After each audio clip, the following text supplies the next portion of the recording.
Hey guys, what's up and welcome back to another video. So as you may know, I've been reviewing a lot of devices in the past and most of you guys have seen my reviews. However, I don't want to praise everything I get, and many of the companies just stopped sending me phones because I was telling you guys the truth about those cheap phones. Some companies even tried to pay me to turn a negative review into a positive review by just deleting and re-uploading another video. However, that's not what I'm doing. I don't want to do that. I don't want to get paid. I want to tell you guys my honest opinion about all those smartphones. And that's why I'm here in this new episode of The Truth About. And in this video, I will tell you the truth about China phones. So I'm sure that many of you already know that almost all smartphones and most of the consumer electronics get produced in Shenzhen, in the south of China or around Shenzhen. So Flo has been there 2 times already and got some sweet insights. And 1 time also in a smartphone factory. And you can check out the video in the card above or in the description down below if you want to know how it looks inside. Especially in China, smartphones differ in quality and price. The brand you might still have in mind when talking about your first mobile phone is probably Alcatel. It vanished later from my radar, but they also sell cheap entry-level smartphones and old-fashioned telephones. And yes, they still sell those devices in 2017. And to be honest, sometimes I wish I could go back to the days without a smartphone. Working in social media makes me feel really overconnected, and it goes on all day, and with a smartphone it seems to never end. However, they are still an established brand in the Western world, and they recently launched a new smartphone lineup. And one of the latest smartphones is the Alcatel Idol 5. Alcatel hosted a big party at IFA 2017 and also launched a couple of new phones. So that's why we actually got our hands on this model. I noticed directly that their cheaper ones come with a MediaTek chip, which is nothing bad, but having a look at the price made me think about if they would be still competitive on the market. The Idol 5 will roughly cost €240, which will get you a Xiaomi Mi 5S, a Lenovo ZUK Z2, a Xiaomi Redmi 5A, a Huawei Honor 6X or a Xiaomi Mi A1, which all have one thing together: way better specs for the money.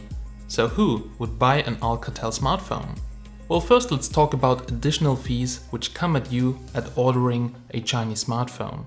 First of all, expensive shipping if you want to have it fast. Slow shipping is mostly free, but can also take up to a month. Many companies offer shipping from a European warehouse, and usually those phones are more expensive because they already include the import fees to Europe, which is usually the VAT tax in your country, so around 20%. There is no additional customs fee on Chinese smartphones except of some small fees from the shipping company. Alright, so now the smartphone is at your doorstep. If the phone is working as it should, congratulations, enjoy your new phone. If it's not, it's called dead on arrival, or at least some functions are not working. That means that your phone needs to be returned. Usually, even if you bought it from a European warehouse, you need to send it back to China for repairs. The problem is, you have to pay the shipping on your own, and you need to send it back without a battery, because with battery, they won't accept your phone for a cheap flight transportation. This can take a long time until you see your money again or get a replacement device. Most of the Chinese companies also offer you a part of your money back if you want to keep it, or even some of them have a European Union repair center, but most of them don't. I dealt in the past with importing smartphones, but trust me, you can't compete against China from the European Union. The taxes are so high, and warranty and return regulations are a pain in the ass. So Chinese shops have so cheap prices, incredibly low margins, and labor costs of almost nothing.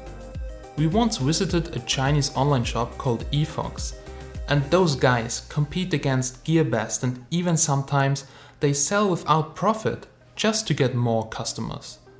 This is once again only possible due to the tax regulations and sitting right next to the factories and having incredibly cheap labor costs. Now GearBest also offers money back, but then again you have to send the device back to China and wait for a long time for your money. So when a company from Europe tries to import a Chinese phone, they have to buy a huge number of smartphones from the factory.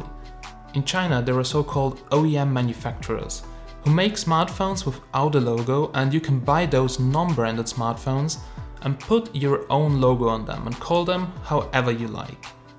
Alcatel, for instance, is manufactured by TCL, which holds 55% of Alcatel's shares, and also makes BlackBerry smartphones and those Palm PDAs from HP in the past. Now the bad thing is that cheap Chinese smartphones often have a product life cycle of less than 6 months before the next model comes out. So you can't really buy a lot of smartphones because you won't be able to sell them in that time frame until the next model comes, and then this model is worthless. So let's assume a company really buys a huge lot of phones. The next thing is that they need to have a valid CE certification, which some Chinese phones don't even have, or they have some kind of fake CE, also known as the China export symbol. And if your local customs detects phones with fake CE, they can destroy the whole lot and your money's gone. But mostly it just ships back to China and generates additional costs. So if the phone have valid CE and they are safe, then the company needs to pay VAT for the phones, which is around 20%. So that tax makes the phone already 20% more expensive than the price you buy it. Now labor, marketing, RMA, shipping and other costs are way more expensive in Europe than in China. So you also need to have at least 25 to 30% margin on the phone to make a living from it. So now, if you add shipping, import, margin and after sales costs to the phone, you are never ever competitive anymore. So that's basically why Chayayu stopped selling smartphones out of Germany, and we also closed our smartphone company. However, there are also a few benefits when you buy a smartphone from Europe. So if you buy it online, you have 14 days of money back with very fast refunds. You also have 2 years of limited warranty, and in the first 6 months, if it breaks down, you won't have any issues getting a new device very fast. Also, their support usually helps you out, and Chinese companies have terrible support if they even have support.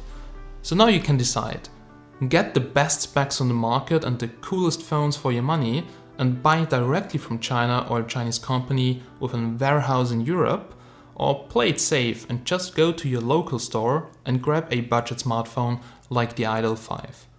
For me it's clear. I would buy from China, and here comes why. So guys, this part is not scripted and I really hope that I don't fuck it up. But I want to give you my personal opinion on all that. So if I would be on a budget right now, I would buy a Chinese smartphone again. Because 10 years ago, when I bought my first Chinese smartphone, I think it was 10 years ago, I bought the Yumi X or Yumi X1. So this was basically one of the first smartphones from China with a 720p display. And it was very, very affordable. So I was very excited about that smartphone. 2 months after I received the smartphone, the Wi-Fi antenna broke. Then GPS stopped working, then there were small operating system bugs like most Yumi smartphones, but however I managed to fix all that by software workarounds. I resoldered my Wi-Fi antenna, then it was actually working fine. So I had to do some small things, and if you're a techie guy on cheap budget Chinese smartphones, there's always something which is not working as it should. You can actually live with that, bypass it, find other ways on how to get it working. Different apps, sometimes there are software bugs. However, if you're a techie guy and you're on a budget, go for it. You get way better specs if you order a smartphone from China. And also the Lenovo ZUK2, amazing specs, and it's even good for non-techie guys, so don't get me wrong. Also, I'm not talking now about high-end Chinese smartphones like the Mi Mix 2, Meizu Pro 7 Plus or anything like that. Those are high-class smartphones, and I'm really just talking about the cheap smartphones, which you can also find in some kind of form in your local stores. So that's why I have here, for instance, the Alcatel Idol 5, which will come out very soon. I also have some more budget phones like the Doogie BL7000, you know, one of the big battery smartphones which no one buys because it's just super heavy. But those smartphones are very interesting, and let's quickly compare it. So this is $140, this is 240, something like that. Here you have 64 gigabytes of ROM, 4 gigs of RAM. Here you have 16 gigs of ROM, 3 gigs of RAM, faster processor, dual cameras versus single camera, and this is $100 less and has a 7000 mAh battery. But still, this smartphone comes directly from China. Warranty is a huge topic. I tried once to send a smartphone back. It took 3 months to get my money back, which is ridiculous. So if you're a non-techie person, if you're really on a budget and you need your phone on a daily basis, I would probably not buy Chinese smartphones because there are always small issues. That's why I stopped selling Chinese smartphones. There was always something wrong, people were sending it back, and I was literally making $10 on each smartphone sold. I thought, yeah, I have a great community, all of you guys, and I will sell a lot of smartphones, but it was so much work, like to talk to the customers because small things were not working, they were sending it back, and I even lost money because I wasn't able to sell for such a cheap price like GearBest does. And they are growing. You can check out our online shopping video where Flo visited eFox in China. It's crazy, you need to check it out, guys. So many people working the whole day, getting paid almost nothing. You can't do that in Europe. I was talking with so many guys who import stuff from China, all said, we don't do smartphones. There is too much trouble if you sell to end customers. You have such ridiculous laws in Europe, like you can send it back without a reason, 14 days. You have 6 months of guarantee. In China, you don't have all that. For sure, you have regulations, but still nobody is sending a smartphone back to China because shipping is super expensive on such a cheap smartphone. Most of the people literally don't do it. Okay, back to the topic. If I would be on a budget, if I need my smartphone, if I don't want to care about the smartphone, it should just work, I would not buy a Chinese phone. Or at least I would buy a Chinese phone from a local company, because then you can always go back to the company and say, hey, this shit is not working as it should. Can you fix that? In China, as I've told you, it's always a gamble until when you get the money back, when you get the phone back. Can the support actually contact you back within a week? Because they're super slow sometimes, but it really depends on the shop. It's also pretty cool that some companies even come to other countries, open offices like Xiaomi does in India. So I have a lot of Indian guys watching this video right now, and tell me something about Xiaomi in India. I have no clue how it works, but I think they're already there. There are a lot of bigger shops who sell Xiaomi devices, so they import it, resell it. Here in Austria and Germany, in Europe, some companies started doing that. Basically, Chayayu, if you remember, they just shut down the company. They imported also Wiko or something, some cheap brand phones.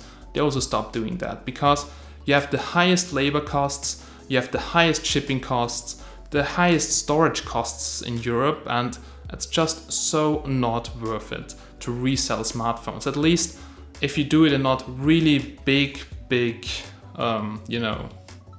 quantities. All right, so that's just my personal opinion. If you're a techie... Sorry, I don't know that one. If you're a techie guy, go to gearbest.com, find the best specs, watch a couple of reviews, order the smartphones, be happy. If you really want to have good support, go to your local shop. And this is also why the Idol 5, for instance, is so expensive, because they have like their RMA center, repairs here in Europe, they have the support here, they do marketing, they have a lot of costs which a Chinese company does not have, or does not have in this, high,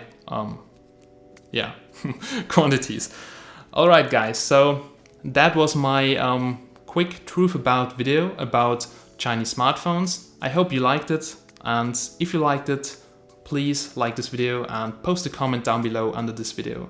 And yeah, this was really unscripted. I hope I didn't forget anything, but I think you guys know my point of view on Chinese smartphones. I like them, I love them, I like to test them, but I don't want to test smartphones and that companies say to me, hey, bring me a positive review. I'm never going to do that, and you can trust me, guys, if a device is crappy, I'll tell you.